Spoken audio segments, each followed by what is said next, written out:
For Mercedes Benz V Class owners looking to upgrade their in-car entertainment and navigation system, the NAVIRIDER 12.3-inch Android 13 screen available on Aliexpress presents a compelling option.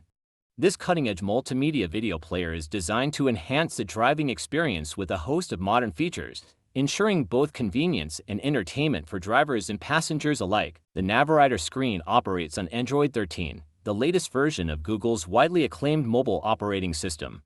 This ensures a smooth, responsive user experience with access to the latest apps and features.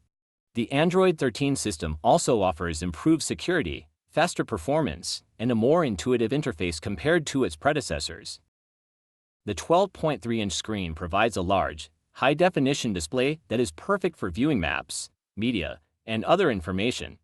The high resolution ensures clear and sharp visuals, making it easier to read navigation instructions and enjoy multimedia content. Integrated GPS functionality ensures that drivers have reliable, real-time navigation assistance.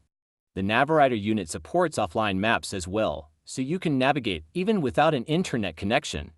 This is particularly useful for long drives in areas with poor network coverage. For iPhone users, the inclusion of Carplay support is a significant advantage. This feature allows seamless integration with your iPhone, enabling you to use apps, make calls, send and receive messages, and listen to music right from the car's display. Carplay provides a safer and smarter way to use your iPhone in the car. The NAVIRIDER unit supports a wide range of multimedia formats, ensuring you can play your favorite music and videos without compatibility issues. The system includes multiple input options such as USB ports and an SD card slot, offering flexible media playback options. Bluetooth and Wi-Fi connectivity options allow for easy pairing with smartphones and other devices. This enables hands-free calling, wireless music streaming, and internet access for browsing and app usage directly from the car's display.